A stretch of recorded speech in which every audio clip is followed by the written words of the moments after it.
আচ্ছা, আমরা যদি একটা বিষয় খেয়াল করি, আমাদের দেশের যে সমস্ত উদ্যোক্তা ভাইয়েরা আছে তারা এই সমস্ত সেক্টরে কেন আসতে চায় না জানেন? আমি যে জিনিসটা উৎপাদন করব অর্থাৎ প্রোডাকশন করব সেটা বিক্রি করতে গিয়ে আমি সবচাইতে বেশি হ্যাসেলের সম্মুখীন হই। আমাদের প্রচুর ইচ্ছা শক্তি জায়গা থেকে ফার্মটা করা। আচ্ছা, তো যার কারণে আমরা নামকরণটাই করছি ইচ্ছে পূরণ এগ্রো ফার্ম, কারণ ইচ্ছা ছিল পূরণ করেছি। আচ্ছা, দেয়ার মালিক আল্লাহ। এটা হচ্ছে ভাইয়ের পরবর্তী প্রজন্ম আর এটা হচ্ছে ভাইয়ের পরবর্তী প্রজন্ম নাকি? আসসালামু আলাইকুম। আমাদের একটা মুরগি ফার্ম চলে এসে বানাই ফেলছি।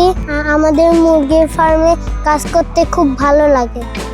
প্রিয় দর্শক, যেমনটা দেখতেছেন সরাসরি আমরা কিন্তু ভাইয়ের ফার্মটা আপনাদেরকে দেখানোর চেষ্টা করতেছি। ভাইয়ের না, ভাইদের, কারণ আমাদের আরও একজন ভাই আছে সাথে এবং আরও একজন ভাই ব্যস্ততার কারণে আসতে পারেনি। ভাইয়া, আপনার কাছে একটা প্রশ্ন করি, সেটা হচ্ছে আপনারা যে এত ডিম, অনেক বেশি ডিম কিন্তু পেছনেও আছে, সাজানো আছে, এত ডিম আপনারা কি করতেছেন? যাচ্ছে কোথায় এত ডিম? আচ্ছা, আমাদের ডিমগুলো হচ্ছে, এটা হচ্ছে আমাদের ফার্মিং বিজনেসের ডিমের যে ব্যাপারটা, এটা একটা সুন্দর প্রশ্ন করছেন, কারণ অনেকেই যারা ফার্মিং ব্যবসা করতে যাচ্ছে প্রোডাকশন আসলো কিন্তু ডিম আপনি কী করবেন। আচ্ছা, তো এটা হচ্ছে আমাদের যে ডিমগুলো আপনারা দেখতেছেন এগুলা হচ্ছে যশোর ৫ হোটেলে আমাদের সব ডিম চলে যায়। আচ্ছা, আর এছাড়াও আশেপাশে যত দোকান আছে এরা কম বেশি আমাদের ফার্মের থেকে ডিমগুলো আসলে কালেক্ট করে নিয়ে যায়। ডিম বিক্রি করতে আপনার অসুবিধা হচ্ছে না? না না, আমাদের ডিম বিক্রি করে, তবে ডিম সেল করাটা একটা ফ্যাক্ট, হয়তো অনেকে প্রবলেম ফেস করে, বাট আমাদের এখনো পর্যন্ত আল্লাহ রহমতে ডিম সেল করা নিয়ে কোনো সমস্যা হয় নাই। জি, হোটেলে চলে যায় এবং ফার্মের থেকে সেই সব নিয়ে যায়। বেশিরভাগ আপনার ফার্মের থেকেই সেল হয়ে যাচ্ছে, মানে সেল হয়ে যায় এবং আমরাও বাইরে সেল করি। যেমন গতকালকে আমাদের অনেক ডিম ছিল, গতকালকে প্রায় 4,500 ডিম অলরেডি যশোর ৫ হোটেলে চলে গেছে। আচ্ছা, আর আজকে অল্প আছে না? আজকে অল্প আছে। আচ্ছা, জি, আমরা যদি একটা বিষয় খেয়াল করি, আমাদের দেশের যে সমস্ত উদ্যোক্তা ভাইয়েরা আছে তারা এই সমস্ত সেক্টরে কেন আসতে চায় না জানেন? আমি যে জিনিসটা উৎপাদন করব অর্থাৎ প্রোডাকশন করব সেটা বিক্রি করতে গিয়ে আমি সবচাইতে বেশি হ্যাসেলের সম্মুখীন হই। আপনি এটা পরিষ্কার করতেছেন, খাবার দিচ্ছেন, সব ঠিক আছে, তারপর মুরগিটা ডিম দিচ্ছে। যখন আপনি এটা বিক্রি করতে যাবেন এবং ভালো দাম পাবেন না অথবা বিক্রি করতে গিয়ে হ্যাসেলের সম্মুখীন হবেন, তখন কিন্তু দেখা যাচ্ছে আপনার মনটা অটো ভেঙে যাবে। এরকম হয়, অ্যাভেলেবেল হচ্ছে। আচ্ছা, তো আপনার এই একটা খুব ভালো দিক, ডিম বিক্রি করতে অসুবিধা ইনশাল্লাহ হচ্ছে না, হচ্ছে না। আর আমাদের উদ্যোগ ছিল যদি ডিম বাইরে সেল করতে না পারি তো সেই ক্ষেত্রে আমরা নিজেরাই ডিম সেল করার একটা দোকান নিয়ে আমাদের প্ল্যান ছিল। তো যেহেতু ডিম বাইরে চলেই যাচ্ছে তো এই জন্য আপাতত আমরা ওইটা মাথায় আনতেছি না। তো পরবর্তীতে যখন শেডটা আমরা বড় করব, ফার্মটা বড় করব, ইনশাল্লাহ আমরা কোনো জায়গায় আসলে ডিমের প্রতিষ্ঠান করব যেখান থেকে ডিম পাইকারি আপনারা সেল দিবেন, সবভাবেই সেল হবে। আচ্ছা, ওইটাও আর একটা ভালো উদ্যোগ। কেননা আপনি যখনই কোনো কিছু করবেন আপনার পরবর্তীতে আপনি কিভাবে ওইটাকে রিকভারি করবেন সেটা অবশ্যই আইডিয়া আপনার মাথায় নিতে হবে। তো আমরা ওইটা মাথায় নিয়েই নামছি। যদি ডিম কোনোভাবে আমরা সেল করতে না পারি তো আমরা আলাদা দোকান নিব। তো সেইখান থেকে ডিম তো যাবেই, ডিম মানুষের নিত্য প্রয়োজনীয় একটা খাবার, এটা মানুষের সবসময় লাগে। তো এটা আসলে অনেকে সেল করতে পারে না গাফিলতির জন্য বা ভালো যোগাযোগ ব্যবস্থা নাই এর জন্য। তো আমাদের আল্লাহ রহমতে সব চলে যায়।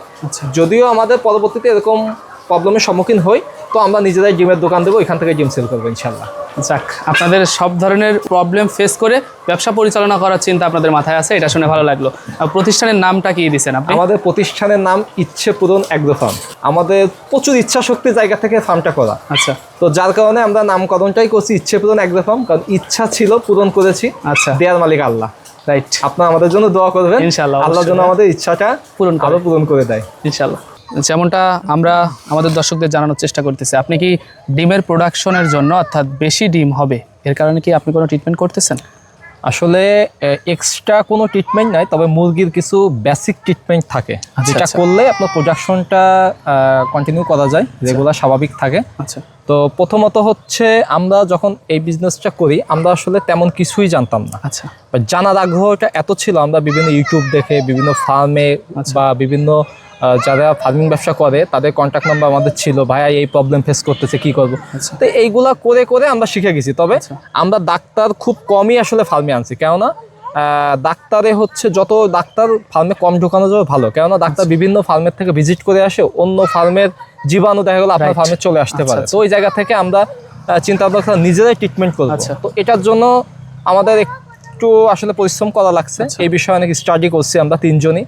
তো আমাদের আর একটা যে পার্টনার ছিল আমার বন্ধু আর কি, নাইম, ওই বিষয়টা ওইটা বেশি ও হ্যান্ডেল করে, ও খুব ভালো বুঝে এটা আর কি। তো যেটা বেসিক্যালি করতে হয়, প্রথমত মুরগির প্রতি মাসে 30 দিনে অথবা 40 দিনের মধ্যে একটা লাইভ ভ্যাকসিন করতে হয়। এটা মাস্ট, এটা করাই লাগবে। মুরগি যেভাবেই থাক না কেন, সুস্থ থাকুক আর অসুস্থ থাকুক, এটা আপনাকে করতেই হবে। আচ্ছা, এটাকে লাইভ ভ্যাকসিন বলে, এটা এটা আপনি করতে হবে। ঔষধের নামটা কি? এইটা ঔষধের নামটা ওষুধের ক্লোন 30, হ্যাঁ আছে 30 বিভিন্ন নাম আছে, হ্যাঁ ক্লোন 30 যেটা বলে ক্লোন। আমি একটা বিষয় বলি ভাই, আমরা অভিজ্ঞ খামারির অভিজ্ঞতা শেয়ার করি, কৃষির পাশাপাশি অভিজ্ঞ খামারির অভিজ্ঞতা। আসলে আমি বলি আপনি খুব বেশি অভিজ্ঞ না, কিন্তু আপনি অনেক বেশি স্টাডি করেছেন এই বিষয়ে, আপনার কথা আমি বুঝতে পারছি। আমরা খুব বেশি অভিজ্ঞ না, তবে স্টাডি করছি যতটুকু, আল্লাহ রহমতে ওইটার উপরই মোটামুটি মুরগিকে রিকভারি করতে পারছি। আচ্ছা, তো আজ যে জিনিসগুলা লাইভ ভ্যাকসিনের পাশাপাশি যখন আপনার মুরগির কিছু নমুনা দেখা যায়, ঠিক আছে, আর মুরগির আসলে অসুস্থতা নির্ভর করে মুরগির লিটার দেখে আর হচ্ছে মুরগির বোল দেখে। আচ্ছা, বোল যেটা আর কি ঝুটি বলে আর কি, জি ফুল, আচ্ছা ওইটা দেখে আর কি মুরগির রোগটা আসলে নির্ণয় করা হয়। তো ওইভাবে করে মাঝে মাঝে কিডনির ডোজ করা, হ্যাঁ লিভার টনিক্স, ঠিক আছে, খাদ্য অনেক সময় হজম হয় না, যে অনেক রকম ইয়ে থাকে, এটা আসলে একটু মেনটেন করলে পারে ইনশাল্লাহ কোনো প্রবলেম হয় না। আচ্ছা, ডিম কন্টিনিউ পাড়ার সময় যে ক্যালসিয়াম কোর্সটা করায়, অথবা যে ডিম যাতে বেশি দেয় এই কারণে আমার জানার মতো হয়তো ইসেল বা এরকম কোনো ওষুধ না, খাওয়ায় আসলে আমাদের মনে হয় আমাদের এক্সপিরিয়েন্স থেকে, স্বল্প দিনের এক্সপিরিয়েন্স থেকে, মুরগিকে অতিরিক্ত ডিম মানে প্রেশার ক্রিয়েট করে কোনো মেডিসিন না দেওয়াটাই বেটার। প্রাকৃতিক ভাবে যেভাবে আসে ওটা হওয়াটাই বেস্ট। তবে মাঝে মাঝে যখন আপনার ডিমের প্রোডাকশন কমে যায় তখন আমরা বুঝি যে মুরগি হয়তো ক্যালসিয়ামের ঘাটতি আছে, তো ওই জায়গা থেকে অনেক সময় ক্যালসিয়াম ব্যবহার করা হয়, প্রোডাকশনটা আবার আগের জায়গায় চলে আসে। তবে ক্যালসিয়াম যে রেগুলার দিলে ভালো হয় ব্যাপারটা এমন না। আচ্ছা, ক্যালসিয়াম কত মাস পর পর দিলে ভালো হয়? ক্যালসিয়ামটা আসলে এটা মুরগির অবস্থা বুঝে আর কি, কন্ডিশন বুঝে আসলে ক্যালসিয়ামটা করতে হয়। ক্যালসিয়াম হিসাবে আপনি কি ঔষধ দিচ্ছেন? ক্যালসিয়াম বিভিন্ন কোম্পানির থাকে, তবে আপনারা ট্রাই করতে হবে যেন একটা ভালো কোম্পানির ওষুধ দিতে, কেননা এটা মুরগির জন্য, হ্যাঁ মুরগির জন্য ভালো হবে আর কি। মার্কেটে তো আসলে বিভিন্ন কোম্পানি আছে, সব কোম্পানি তো আসলে ফিডব্যাক ভালো না। তো যেগুলো আসলে একটু ভালো মানের কোম্পানি, অবশ্যই তাদের ক্যালসিয়ামের ওষুধগুলো খাওয়ানোর চেষ্টা করাটাই ভালো হবে। যে কোনো ঔষধ ভালো কোম্পানিটা খাওয়ালে মুরগিও ভালো থাকবে, আর মুরগি ভালো থাকলে খামারিও ভালো থাকে। থ্যাংক ইউ, সবাই দোয়া করবেন আমাদের জন্য অবশ্যই। ইনশাল্লাহ এই সাইডে যে জায়গাগুলো দেখতেছেন, আচ্ছা এটাতে যেন আমরা ফার্মটাকে আরো অনেক বড় করতে পারি ইনশাল্লাহ। এইখানে যে অবস্থা আপনার এবং জায়গাটা অনেক সুন্দর, একেবারে মাঠের পাশেই খুব সুন্দর একটা প্রজেক্ট করেছেন। এইখানে মুরগির খামার করার ইচ্ছা আছে? এইটা টোটালটাই, এখানে আরো খামার হবে। আচ্ছা, এইখানে প্রথমে হয়তো আমাদেরকে বললেন পাশে হয়তো আপনি যে কি বলে একটা পুষ্টি বাগান টাইপের করেছেন। আচ্ছা আচ্ছা, যেটা আসেন দেখায় আপনাদের। তো আমরা আসলে এই জায়গাটা আমাদের পড়ে ছিল, চিন্তা করছি যে জায়গা যেহেতু পড়েই আছে কাজে লাগাই, আচ্ছা ফেলে রেখে তো লাভ নাই। তো এই জায়গা থেকে আমরা নিজেরাই এগুলা লাগিয়েছি। আপনার ফ্রেশ সবজি পাচ্ছেন দেখেন, জি এখানে এই যে বেগুন গাছ আছে, হ্যাঁ আচ্ছা আচ্ছা, এখানে বেগুন হয়েছে না? জি বেগুন হয়েছে অলরেডি, অনেক বেগুন আছে এখানে। তারপর এখানে ভেন্ডি গাছ ছিল, সামনে দেখেন পেঁপে গাছে ফুল আছে, হ্যাঁ এদিকে আপনার সিম গাছ আছে, ঠিক আছে। ওই যে পাশে মোটামুটি এইখানে কি আপনার এই মুরগির খামারের এই পানিটা এখানে আসে। আচ্ছা, তো মোটামুটি আমাদের ফ্যামিলিতে সবজির যে চাহিদা আমরা এইখান থেকে আমাদের পূরণ হয়ে যায়। এখানে হয় কি, আমরা বাজারের যে নষ্ট যে সবজিটা, অর্থাৎ আমাদের বাজারে যে সবজিগুলা বিক্রি হয় এগুলা কি বেশিরভাগ কিন্তু ফরমালিন বা কার্বাইড থাকে, এসবের আধিক্য থাকে না। আমাদের এখানে কোনো ফরমালিন কোনো কিছু নাই, আর বাজার থেকে তারপরেও আমাদের খেতে হবে ভাই, কারণ এতে তো পুরো পরিপূর্ণ চাহিদা মিটে না, এগুলো তো আমরাও বুঝি। তবে যতটুকু ফ্রেশ খাওয়া যায়, তাই তো, খাবার ফ্রেশ থাকলেই তো শরীর ফ্রেশ থাকে।